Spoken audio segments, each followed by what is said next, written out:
আধুনিক শিক্ষায় শিক্ষিত হলেও জনজাতিদের কৃষ্টি সংস্কৃতি ঐতিহ্য বজায় রাখার বার্তা দিলেন মুখ্যমন্ত্রী মানিক সাহা। শুধু তাই নয়, এই সমস্ত কৃষ্টি সংস্কৃতি রক্ষায় বাজেট বরাদ্দের কথা ও তথ্যস্বরূপ তুলে ধরলেন মুখ্যমন্ত্রী।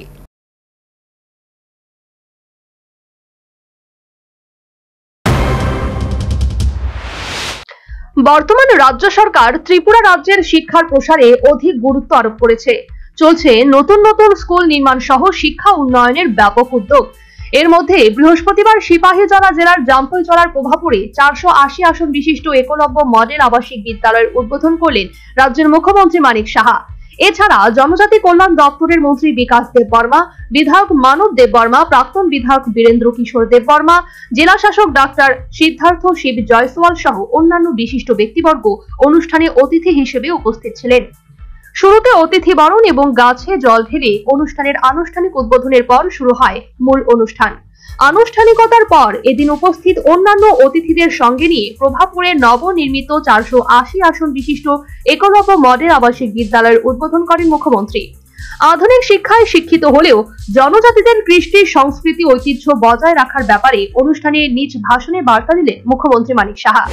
উদ্ধার করার চেষ্টা করতে, শুধু তাই নয়, এই যে স্কুলগুলো, তাতে করে আমাদের যে cultural preservation, this is very important.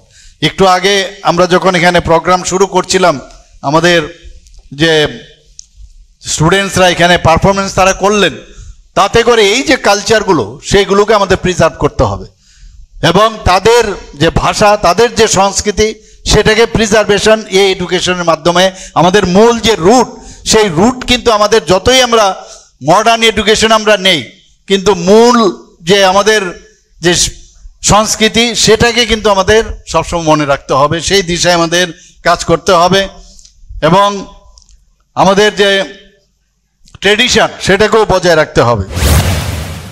শুধু তাই নয়, জনজাতিদের ঐতিহ্য কৃষ্টি সংস্কৃতির পাশাপাশি শিক্ষা ও অন্যান্য বিষয়ে উন্নয়নের নিরিখে রাজ্য সরকারের ধারাবাহিক বাজেট বরাদ্দের কথাও তিনি নিজ ভাষণে উল্লেখ করলেন। আপনারা শুনে খুশি হবেন যে চিফ মিনিস্টার ট্রাইবাল ডেভেলপমেন্ট মিশনের আওতায় বিভিন্ন যে কম্পিটিশন হয়, অনেকে বিভিন্ন কম্পিটিশনে যেতে চাই, সেটা ইউপিএসসি হোক, আইএসসি হোক, আইপিএসসি হোক, আইএফএসসি হোক, টিপিএসসি ইত্যাদি, টিএফএসসি হোক, সব জায়গায় যাতে ওরা সে ভালোভাবে তারা পড়াশোনা করতে পারে, তার জন্য সুপার 100 স্কিম আমরা চালু করেছি এবং এই বাজেটে আমরা সেই যে আর্থিক সংস্থান, সেটা আমরা এখানে রেখেছি। জনজাতি লোকসঙ্গীত, লোকনৃত্য, হস্তকারু, হস্তশিল্প ইত্যাদির বিষয়ের উপর কর্মশালা এবং শিক্ষামূলক ভ্রমণ এবং মেলার আয়োজনের জন্য এবারের বাজেটে আমরা প্রতি বছর আমরা 3 কোটি টাকা করে, এই বছর তো রেখেছি, সামনের বাজেটও আমরা সেইভাবে আমরা রাখবো। 100 শয্যা বিশিষ্ট আরো নতুন 3টি এসটি হোস্টেল স্থাপন করা। অতি সম্প্রতি ত্রিপুরা রাজ্য পূর্ণ স্বাক্ষর রাজ্য হিসেবে স্বীকৃতি পাওয়ার বিষয়টিও এদিন মুখ্যমন্ত্রীর ভাষণে স্থান পেয়েছে। এছাড়া বর্তমান রাজ্য সরকার রাজ্যের শিক্ষা উন্নয়নে যে সমস্ত উদ্যোগ গ্রহণ করেছে, মুখ্যমন্ত্রী এর বিস্তারিত তথ্য পরিসংখ্যান তুলে ধরেন।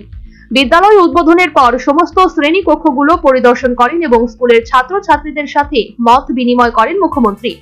সর্বোপরি বৃহস্পতিবার সিপাহীজলা জেলার জামতৈজলার প্রভাপুরে 480 আসন বিশিষ্ট নবনির্মিত একলব্য মডেল আবাসিক বিদ্যালয়ের উদ্বোধন করলেন মুখ্যমন্ত্রী। অনুষ্ঠানে নিজ ভাষণে জনজাতিদের ঐতিহ্য কৃষ্টি সংস্কৃতি বজায় রাখার ব্যাপারে তাৎপর্যপূর্ণ বার্তা দিলেন মুখ্যমন্ত্রী Manik Saha. Bureau report, News vanguard.